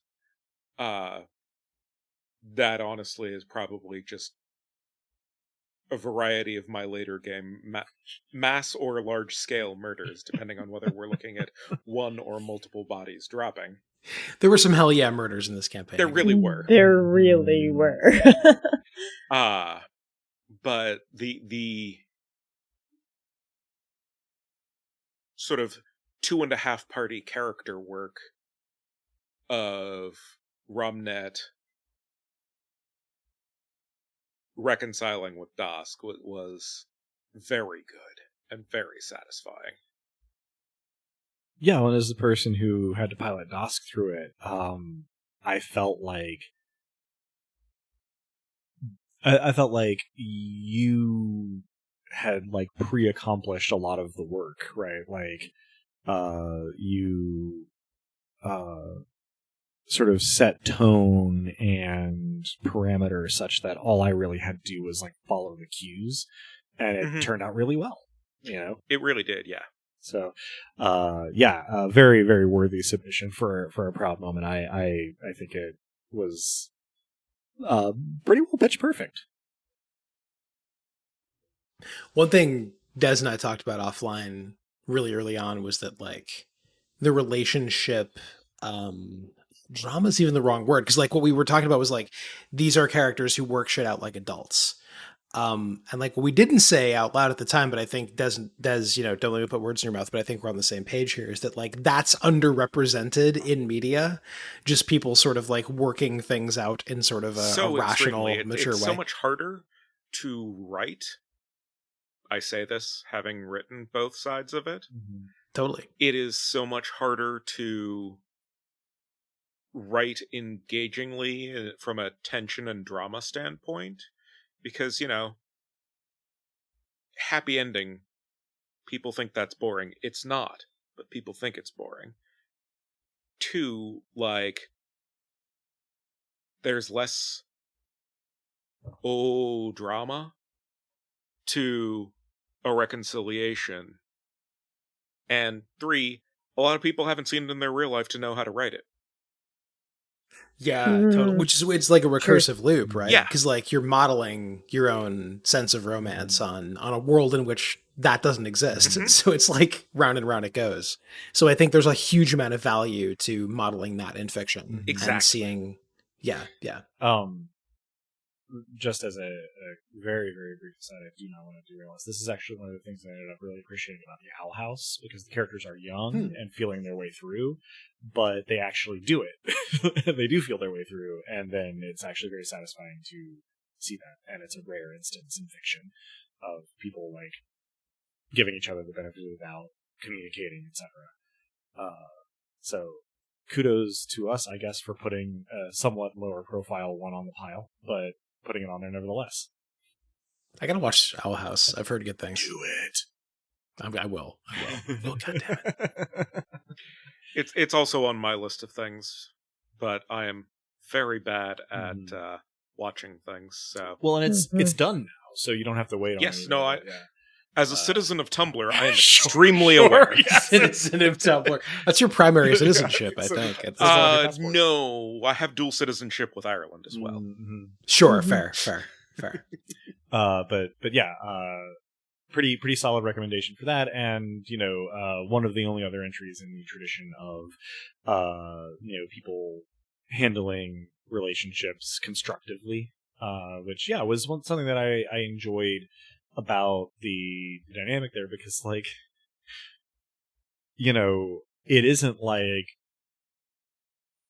Romnet or especially Dusk, as Drew decided to play him, were like perfectly serene, unflappable, like omni-empathetic, individuals. We were both such disasters. It was great. Right, but well-meaning adults, and that was, I think, really cool. Mm-hmm. Disasters, but not the archetype of right. disaster bisexuals or right, whatever. Right? Yeah. Mm-hmm. Yeah. So yeah, I missed that ship. Plenty of kudos. Kudos on that as well. Perhaps less. Perhaps there's less to talk about with it, but I also, while we're on ships, really enjoyed doing Mavia and Romulus. It was just very fun. It was just very fun, and that's all I really have to say about it. That was a very fine ship. It was an extremely good ship. Yeah, it was. I still shipwreck it to this day, which is why Romulus got a shout out in the epilogue. Hell yeah! I too shipwreck it. Furious one. So fun to do. Yes. Absolutely. I had an actual dream in which I was trying to come up with a Mavia and Romulus tattoo. What? Oh my gosh. If you ever come up with it, let me know. I will not commit fully to getting it. However, I would very strongly consider it. Would be submitted for consideration, for sure. I'm still deciding where to put a snake on me at some point. Ooh, that'd be cool as hell. That'd be amazing. For the record, for our listeners, just in the last 2 weeks, I got my first ever tattoo, almost 4 decades in. And I am thrilled with it. But it is not a Nightfall related tattoo. Unfortunately, question mark. But still. It's related to another amazing sustained. We should look at Nightfall tattoos. Ooh. I don't hate that idea. They could be anything of our choosing. So even if it's only tangentially related to the content. That bears some thinking about. I thought about the tattoo that I just got for 7 years before I got it. So yeah, I also have one tattoo that I thought about for half a decade to a decade. I know will get exactly more. What I would get for a tattoo if I were to get a tattoo, but I'm not terribly interested in a tattoo. And that's fair. Yeah, that's fair. It's totally fair. I also know what the second one would be. So the Nightfall one would be a third. Mm-hmm. Yeah, I would definitely be more tatted by now if COVID hadn't happened. Mm-hmm. It slowed me down. I would be covered in tattoos were they not costly. Yeah, that's a good when point. Done properly. Yeah. God damn, I'm already up to 3. Nice. Yeah, but yeah, fun aside, I'm really happy with the tattoo, so I had to tell everybody about it. It's a good one. It's a good one. Yeah, it is a great one. Anything else we're particularly pleased with or proud of, or anything we feel that we would improve upon given a second chance at life? Something that's marginally insane that I've never talked about is Leorian has this one quality where he doesn't speak the same way all the time. I really hope this came through on the show. I haven't actually asked anyone. but he speaks more formally. He does kind of the old-timey speech that we mostly avoided in this campaign. You know, my lady, it seems the gods are wont to eat their young, etc. When he's uncomfortable, when he doesn't know what his place is in the conversation. And then that definitely came through. Okay, I'm really glad. I'm really glad. Cause it like, I hope it didn't just come across as like, that's how it sounds when I pre-write it. And when I'm improvising, I don't do it.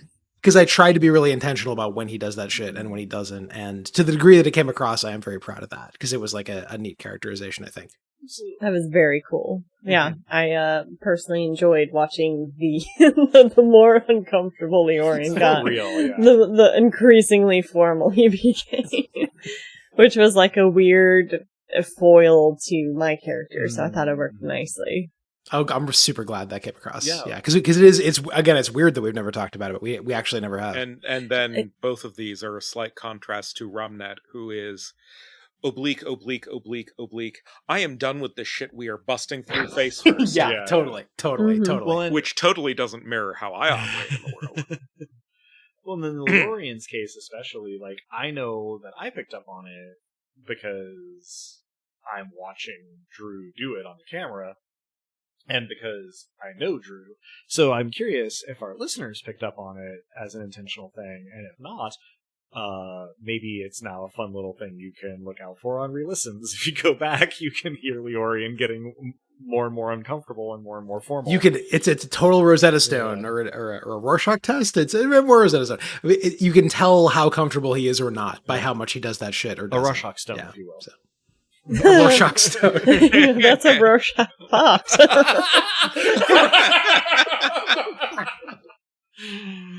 Bravo. Beautiful. There it is. Oh, man. You know, I won't get bogged down in it. Or, Robin, you had something? So we were still on kind of campaign highs and things we wish we could have improved. I'm unsuccessfly try to buck my habit of going last. Sure, yeah. From some weird southern sensibility of manners. I guess as a whole, I am most proud of Lissa's character arc. And its proximity to my own journey dealing with PTSD. Like, she was always kind of a final exorcism of demons that I've dealt with and their last hollow well. And one of the things that I thought about starting off this campaign is just when I realized that my domain would be fury, all the rage that I felt and the fact that it's sometimes a reasonable reaction to dealing with trauma. So, like, on one hand, I'm proud of that, and I'm also proud of the fact that I never once defined in any concrete way what her trauma was. Totally. Yeah. I think we'll probably speak for everybody when I say that, like, watching Lissa over the course of the campaign was a great pleasure. I strong agree. God, she's such a good character. I've said this to you, I think online and off, that the way you map out character arcs and the way you like spring load things that are not known to the other players and maybe not even to the GM initially in order to like explore that stuff is just like, I have so much admiration and respect for the way you do that and how much meaning you pull out of it. It's because I'm sorry if this is uncomfortable because I too am bad at taking compliments, but you're fucking good at that. Really, yeah.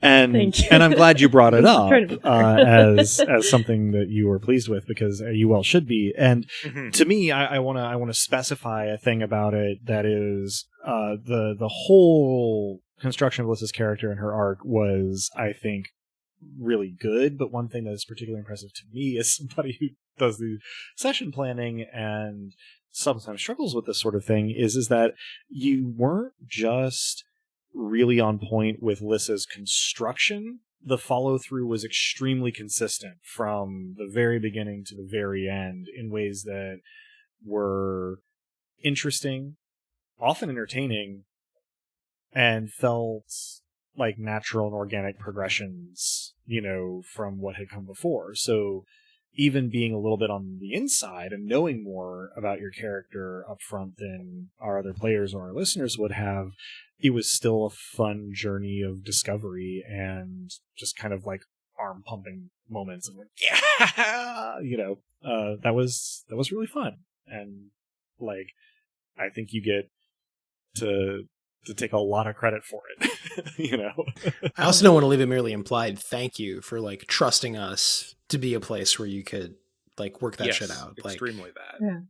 Thank you. I think that's a testament to you guys. And some of my progress dealing with PTSD, that I felt able to do that in this setting. Because I couldn't think of, like, when I was thinking through what fury meant to me, like, that was the first thing that came to mind. Mm-hmm. It was definitely something that, like, hopefully resonated with someone else that maybe didn't understand that's the particular beast they were dealing with and what's behind the shadows and the fear and the rage of it all. Mm-hmm. I to specify something that you just kind of touched off, in your phrasing, especially there just now, is that like I didn't have in my head a clear picture at the very beginning of what the end point for like Lissa and Avia and sort of their dynamic would be, and I felt I didn't have to, but I really like that you ended up where you ended up, where you still had Alyssa and a Mavia, but there was like concord, between them that felt very like natural and kind of poetic, but also like for me as the GM, deeply satisfying. Yeah. That was one of those things I was on the fence about because I know I came from a very particular therapy session. Where it was kind of expressing frustration with like this other, like, it wasn't like a, as separate as Mavia and Lissa, like, were due to miraculous means, but there was like this definite reversion that I would go through. Like I would revert to some other younger version of myself when dealing with it. And I was told by my therapist after voicing those frustrations that I shouldn't be frustrated, because that was like simply who I was in that younger stage that I needed to be to get through it. And that's kind of like where the entire dynamic came from. Like where I decided, well, like I very deliberately never mentioned it was Lissa as herself underneath all of the Mavia guys. Because I was always kind of entertaining going in that direction. So I'm glad it played off because I was a bit of a risk. Bit about that in terms of Romnet's sort of befriending and feeling closer in some ways to Mavia at times than to Lissa. Yeah, I loved that aspect, which was delightful. Yeah, it was very cute. Yeah, I hope that came across with Leorian too, where like, because he met Mavia first, if I recall. Yeah. And the idea of like, it was immediately clockable. It's like, okay, this person is further along than I am, more experienced than I am, is perhaps frightening, but knows what's up and, has experiences that are immediately recognizable to me. Yeah. And for that reason, like, the interaction between Romnet kind of defending Mavia when we first met Cilliand, and then Ligorian forgiving Mavia are like two of my favorite moments in the campaign, aside from getting to wreck an entire army. But that shit was just good. Yeah. The forgiving Mavia scene, I think, is something I'm really proud of too, because that was something we had to do at some point, and I think the way it played out was pretty so perfect from my perspective. Yeah. Because it really had a lot to do with the aspect of Mavia being about PTSD and like, forgive like someone being responsible for their actions, but also being part of a long chain of events that that is bigger than them. That's a really fucking hard thing to talk about in reality or to write about in fiction, and I think we did an okay job. Yeah. I'd say so. This actually brings up something that I think we did a pretty good job of, and I don't know, how much credit I can take for it, but to me, a lot of the climactic moments of this campaign were those sort of like fairly personal, but fairly like not always intense, but like impactful, sort of interpersonal we did a lot of close scenes. work. Yeah. That said, we did also have wrecking an army, ascending to godhood, Yeah. Wasn't what you would call subtle. Yeah. Murdering a chancellor too. Like there were things there that were some were unchancelings. There was that time where I mass murdered the reflections. Yeah, like there were big sweeping moments that were appropriately climactic. And I'm glad we had both kinds, but I think it does say something, and I think it's something fairly positive about the, kind of way we approach this and how we handled it, that the big stuff was kind of in that like early final act, and as we got closer and closer to the close, to borrow Dez's phrase, the work we were doing got closer and closer, even as its impact broadened out. And I guess the thing that, sort of expresses that dynamic very perfectly is the throne just being mean and petty on an individual level at the very end. That was it was an inspired choice, really. It really was. We've talked about some of that in yeah. the peaks of last time. But, like, the sort of... It wasn't an...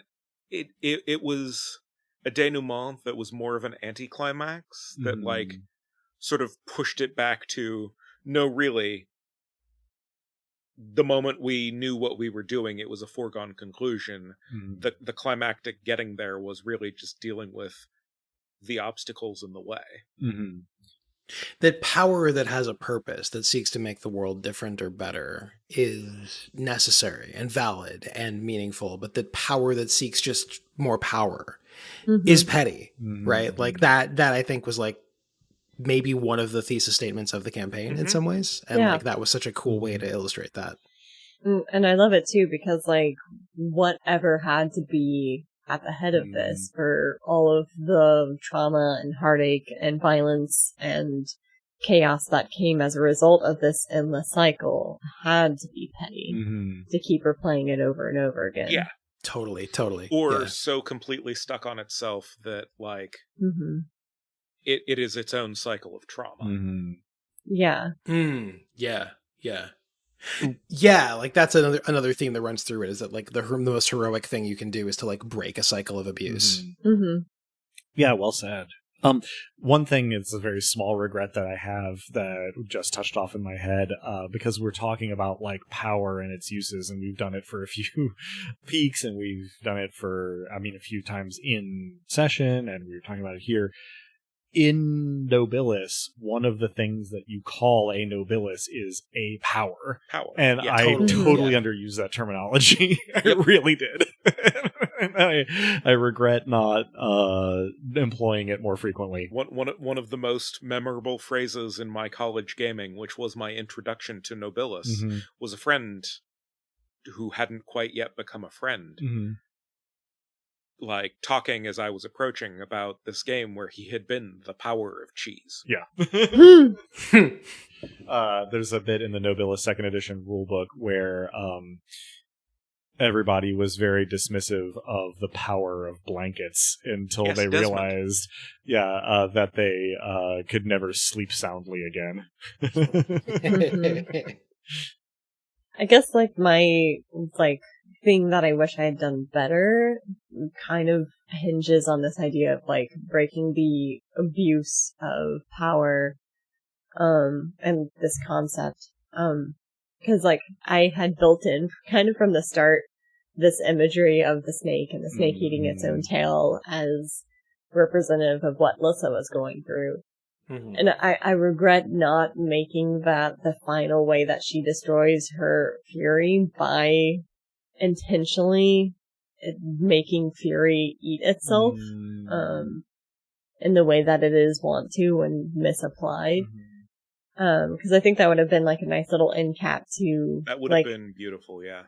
Yeah, like finally kind of coming full circle on the whole Ouroboros symbolism that I was playing around with. I even have a document that has like a list of all the mythology, the fact that on her symbol, like there's color theory and stuff like that.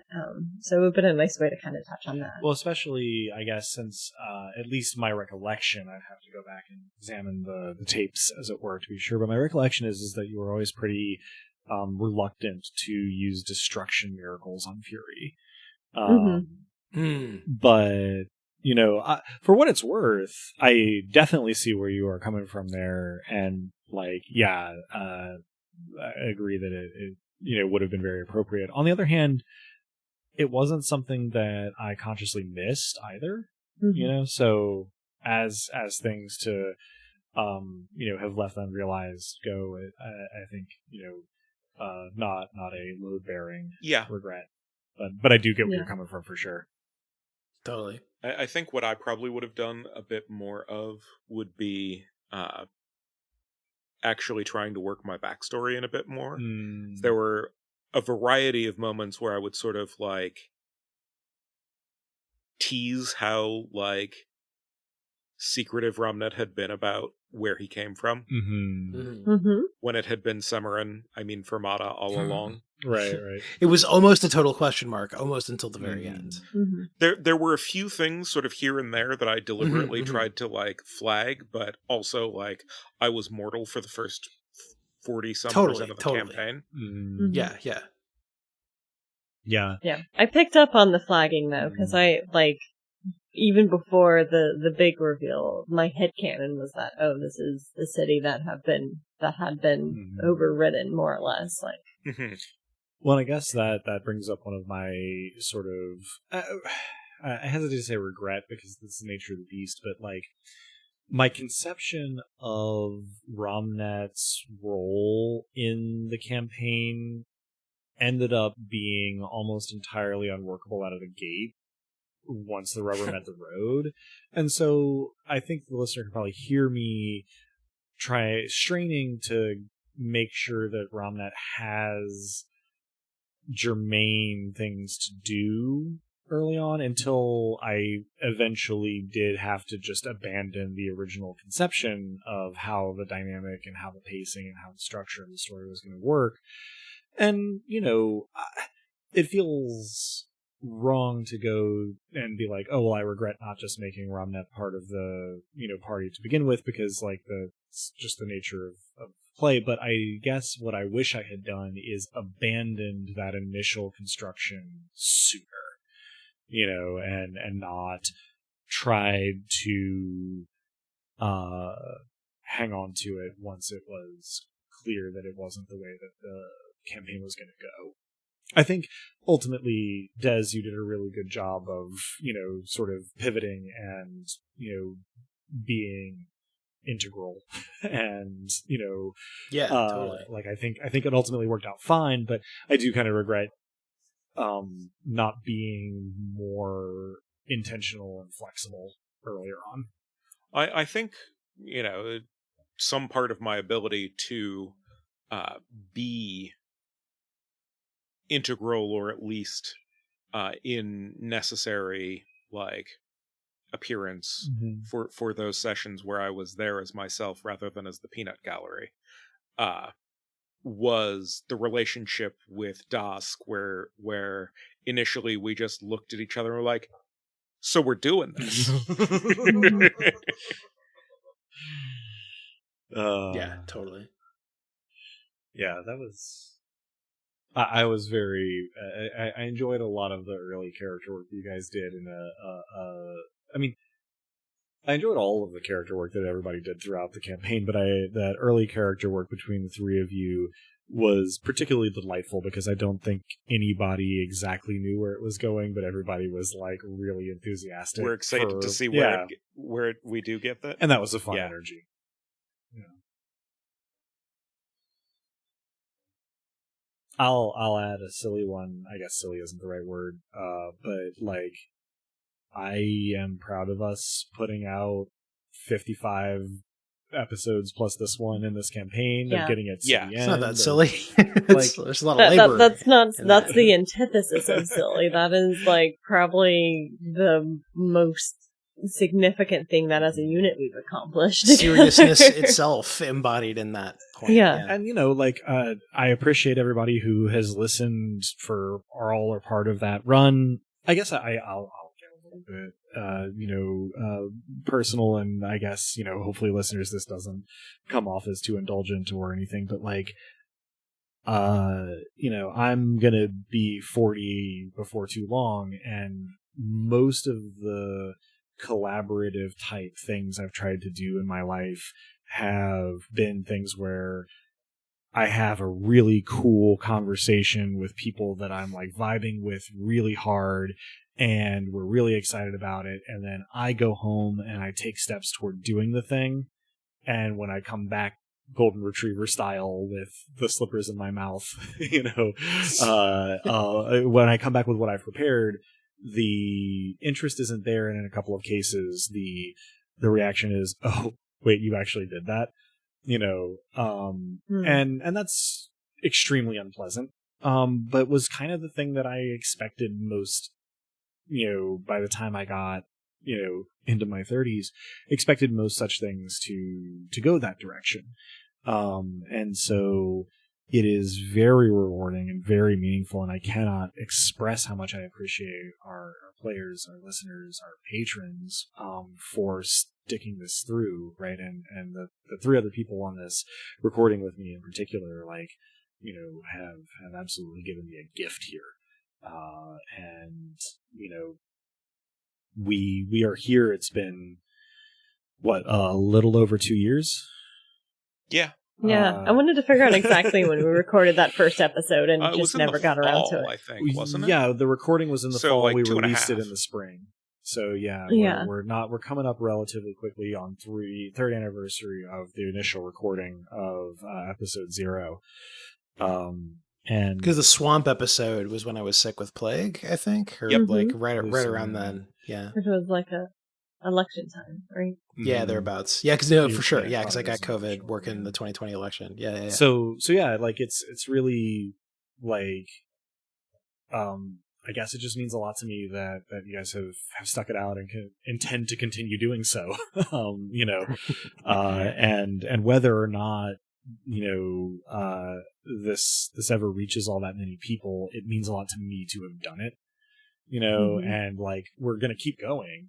But to have seen it through like one whole campaign already is more than I ever really allowed myself to believe at the outset that we would end up doing. Not out of a lack of faith in the three of you, but just, out of trepidation from past experience. I can't thank you guys enough. Can't thank our listeners enough.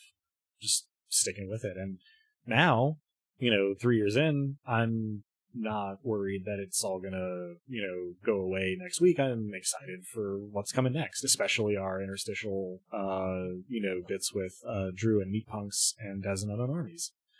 I get to be a player for a while. It's gonna be a disaster. Yeah, you do. But like a fun kind of disaster.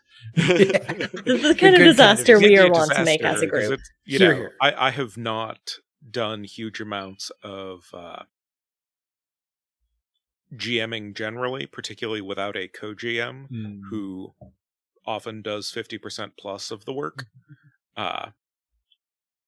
We had our weird thing with the second Unknown Armies game where I would GM sessions where Adam was absent, and it was this entirely other thing. The players found themselves in a house, usually a living room. But we did dovetail it at the end of the campaign in a way that I couldn't have done by myself. So, but I've also never run a one-shot before, so I have no idea how many sessions of this one-shot there will be. Yeah, and I feel that. We'll find out. I'm going to say we shoot for 3 and see what happens. Yeah.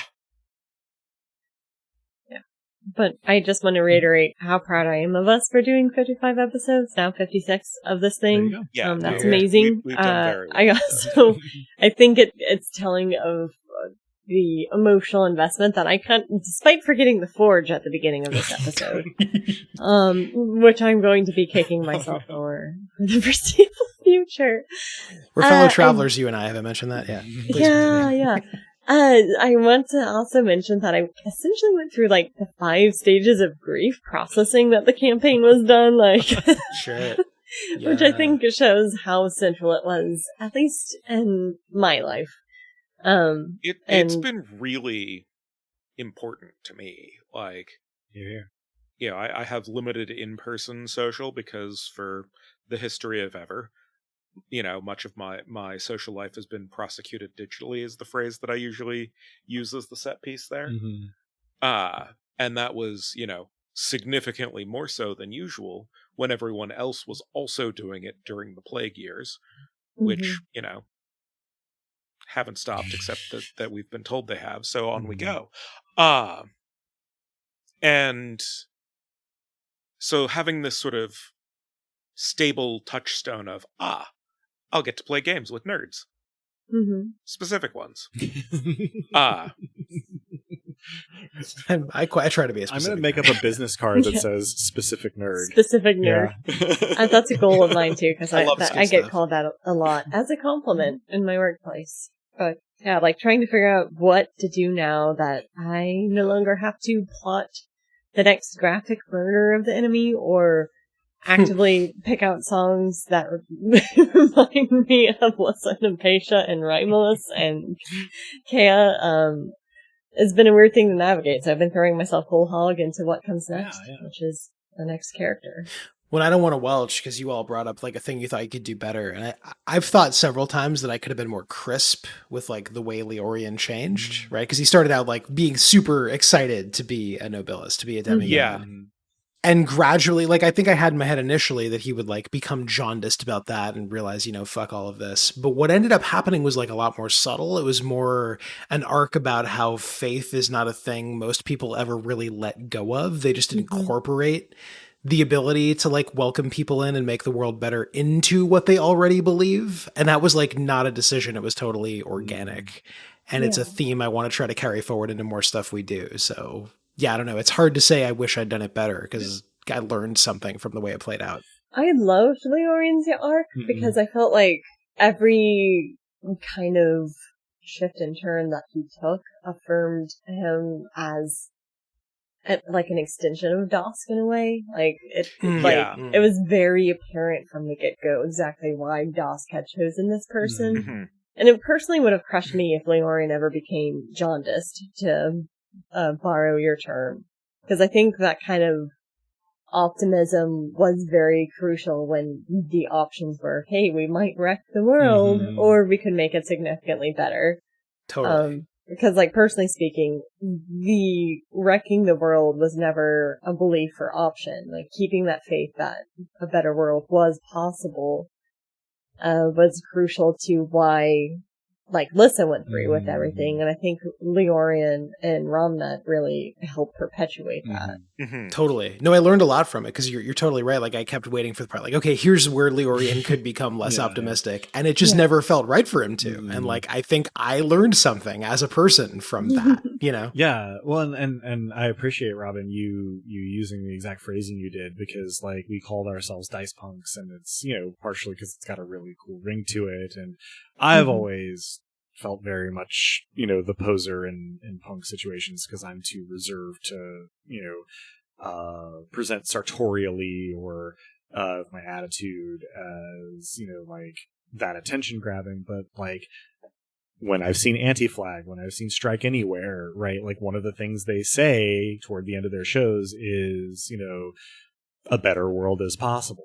That's one of the rallying cries, of the whole scene. So I leave it to the listener to decide whether or not we have earned the punk part of our self-selected designations. But I couldn't be happier that we, for our own purposes, at least, prosecuted the kind of commitment there. Because one of the powerful things about tabletop role-playing, as with most kinds of fiction, to be fair, is that you can imagine the world other than it is. And I think it, is perhaps underutilized function of imagination, as it relates to media, to imagine a better world and how a world could become better. And yeah, I don't know, that resonates with me deeply. Maybe, is me, in my wide-eyed idealist mode, but I don't know, that seems like a better way to live. Yeah, it does. Yeah. I often categorize myself jokingly because Alyssa had golden retriever energy, which is something that's come up a few times. I am the black cat girlfriend, now fiance. So like being able to play and exist in a space where there is that kind of eternal optimism has been very good for me. Mm-hmm. Mazel, by the way. Yeah. I think I did say it on air last time, but still can't be said enough. But no, totally. Yeah, no, like believing not just that a better world is hypothetically possible, but that you can take active steps. Yeah. That shit gets you up in the morning. Yeah, actually, in fact, to tag onto that, the last time that I saw Anti-Flag, it was not just a better world is possible. They say we believe that a better world is not just possible, but it's right around the corner. There it fucking is. Yeah. Yeah. Mm-hmm. I gotta go to another show, you guys. As long as we're talking about shows, Yeah. I saw Deerhoof not too long ago. They have a record out called Miracle Level, and their whole idea is we can phase out all non-miracles within the next couple of decades. The only remaining non-miracles are things like oil. It's small stuff, right? We can be a miracle-based reality if we just commit to the idea. It's so abstract and strange, but it pumped me the fuck up. So I thought I would share. I here. love the way that while I wasn't paying attention, Deerhoof became part of the Meat Punks universe. It happened so subtly that we hardly noticed. Yeah, That's great. I love that. Gosh, well, I guess this is less immediate, but I'm from South Louisiana. Bad Operation is a New Orleans-based new tone ska band, and they just put out some new music. And one of their 2020 debut albums, tracks leads off with "Eat the Rich, Feed the Kids." So there it is. Listen to some Bad Operation, you guys. It's gonna be my Bad Operation's so good. It feels kind of like maybe we're winding down here, but I want to give everybody the opportunity for kind of whatever your last thoughts for this particular retrospective are going to be. I mean, it's not like last thoughts because everyone else has talked about their character arcs. I don't actually what would you guys identify as Romnet's character arc? He's not a flat character. I feel like that's important. I really enjoyed the fact that you've often mentioned, and this came across too, that Romnet very much absorbed the goodness of the other characters. He in and of himself, on his own devices. He could have been a legit war criminal. He could have been a legit war criminal. But because of the company and because of the kind of relationships he forged, that seemed to be, there were other connections he had from his past life, but they were new to his current life, both in Vermont and as a nobilis. That kind of allowed him to become a crucial player, where murder was less of a moral crime and more of an execution. And I thought that was, just really cool to see. And I enjoyed, the dynamic where obviously he and Lissa, they got along, but there was, a bit of a dissonance there. But him realizing that, there's depth beyond this kind of goofy, always smiling kind of veneer that Lissa presented herself as was the linch point of their relationship. So that's a bunch of word vomit for the character arc that I perceive as Romnet, but I think that's one of my favorite things about your characters is that they have the potential for the maniacal, but often veer in a more positive kind of altruistic direction. Usually, Adam can attest to this. I frequently build characters with an inbuilt NPC to act as sort of a self-foil. So I guess I do sort of build characters to be foils to something, or to have foils built in. But this is one of the first major games that I have had where I haven't had an NPC foil. So I think I basically was like, this time it will be the other players. Yeah. Well, and like, without consciously announcing that to myself. Yeah.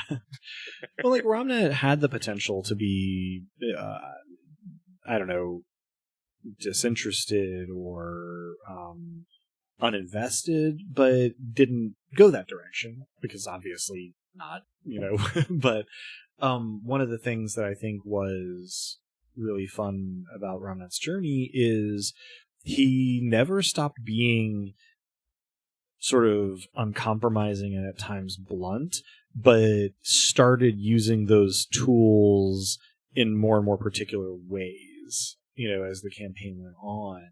I think about Croesus in particular here. Yeah. But also, like, I was talking earlier about how, Lissa and Mavia were usually reluctant to use destruction of Fury miracles, contrasted with the number of destructions of murder that RomNet did,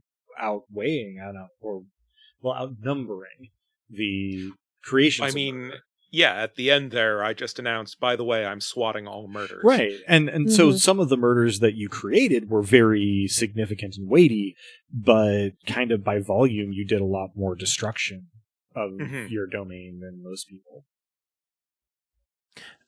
As a non-joiner who believes in stuff, I found RomNet extremely relatable, and I dare say important to me, because there was an arc there, but it was not giving a shit in a constructive way, as opposed to not giving a shit in a sort of self-negating way. And that's like maybe a subtle shift from the outside, but it's like, it's everything. That shift is everything. This was a really fun ride, you guys. This was great. Excellent people to do this kind of thing with, and I can't wait to see what else we end up doing with it. I look forward to being a player under both Drew and Dez, and maybe one day Robin. We'll see. Yeah, no pressure. Old Gods of Appalachia. Oh yeah, I'm still waiting on that PDF. It's obviously behind, because initially I think the delivery date was supposed to be March, but it's become a bigger project than they realized. Sure, yeah. So. Yeah, well, I'm looking forward to sharing that. Yeah, I cannot wait to play that with you GMing. That's going to be amazing. Excited for it to arrive. Incredible. For sure. That's some pressure. I'm going to disregard all of his comments. No pressure. Not pressure, anticipation. No pressure, only joy. Yeah. Okay. For real. So yeah, I guess, what do you guys want to end on here before we wrap up? On to the next. Future. Exactly. I feel like we've established what's possible here. I think we learned a lot. I think the thing itself was cool as fuck, and I love you all a whole lot. Yeah, I love you guys, and our listeners. There's just a lot of love here. Yeah, absolutely. They're not necessarily in the heart of my notes. I guess we'll find out. I'm curious about that now. For real, yeah. I look forward to seeing Viz again. I look forward to seeing everybody's Unknown Armies characters, and I look forward to seeing what we do in Hardwired Island for, I'm going to guess, between 20 and 30 episodes, but we'll see. I've been wrong before, frequently. And I will say, Viz, Rad, and Billiam are going to meet some genuinely awful people as Mate Punks continues, but they might just kill them, so that's fine. That is much more likely Launch Elon Musk into the sun. Yes. Well, if the listener does not recall, the in-world equivalent of Elon Musk has been heavily foreshadowed. Yeah, for real, yeah. Yes. I don't remember the in-world name, so I just think of that person as Elongated Muskrat. His name is Elias Oakley Muskrat. Okay. Yeah, gotcha. Yeah. All right. Well, thank you guys for taking some time to process and digest all of this with me. I hope our listeners have enjoyed hearing this part. So everybody can get one life experience. You can't spend it on anything, but you can have it. Oh man, I was going to immediately spend it on time management. Yeah, fucking right. Yeah. All of us, all the way around. But That concludes this Nightfall retrospective episode of Dice Punks, and that concludes Nightfall. Thank you for sticking with us, and thanks for joining us this whole way. I hope our players and listeners enjoyed this retrospective and our campaign as much as I did. I hope that you'll all join us again for our upcoming interstitial games and for our next campaign in Hardwired Island.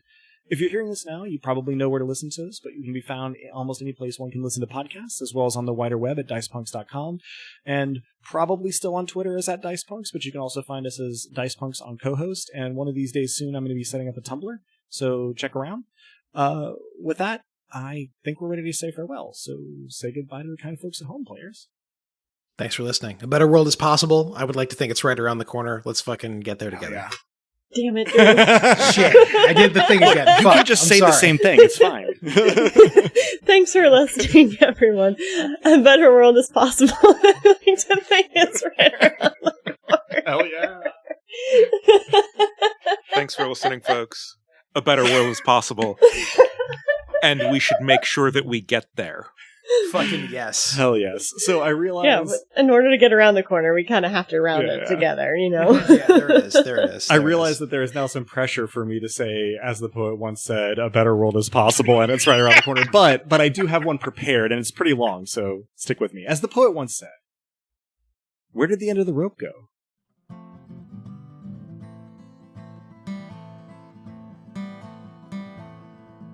Thank you for tuning in to our Nightfall retrospective. Stick around through the admin stuff for an Adams ad promoting our next full campaign. At the beginning of this episode, you briefly heard the voice of Philip, our volunteer sysadmin, webmaster, tech wizard, and all-around excellent friend. Thanks for doing that bit with us, Philip. The songs in this episode, Cliffhanger Fanfare, theme of the Dice Punks, and its acoustic version were written and recorded by the Viscount of Tempo and his element Drew. Cover art and editing were done by Joanne, who has also appeared on the podcast now and again. Check out her work around the internet, starting with anythingsows.com. Site design and graphics for dicepunks.com are by Robin, the player behind Lissa and Mavia, Nobilis, and Fury Madness in the Forge. Thanks so much for listening all the way to the epilogue material of our first campaign. If you liked what you heard here in the retrospective, that's awesome all by itself, but it also means you'll probably like the episode-to-episode Dice Peaks available to our backers at the $5 level over at patreon.com/dicepunks. And if you're so inclined, there's never been a better time to help us out by rating and reviewing us wherever you listen to us, or telling your friends who you think would like us to give us a listen. We'll probably make something of a push to reach new folks as our new campaign starts up, so there's never been a more impactful time to take any of those steps. But if you prefer to just listen as you please, then we're still grateful for you. Regardless, we hope you'll tune in again for our next few smaller adventures. Till then, though, remember, subtlety is for cowards.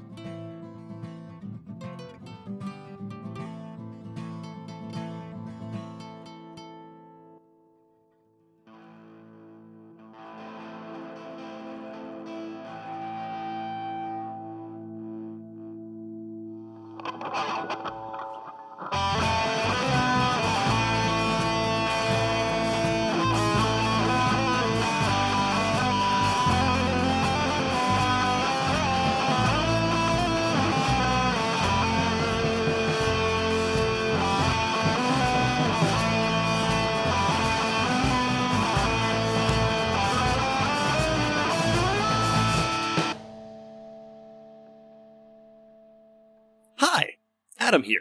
You may be familiar with me from such things as jamming Nightfall and awkwardly playing Goth Girl Ratagonda and Meat Punks, but today I'm here to tell you about the next campaign I'm GMing, Hardwired Island. Do you like space? Me too! How about neon lights? Yeah, same. Cybernetics? Hell yeah, right? How do you feel about capitalism? Right, exactly, it fucking sucks.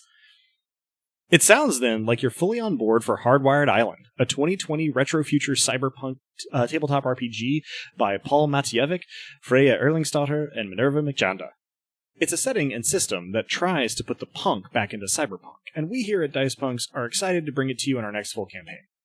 Join us on the space station metropolis of Grand Cross in the far future year of 2020 as our player characters and their neighbors battle against the corporations of the Offworld Cartel for the soul of humanity's presence in the stars.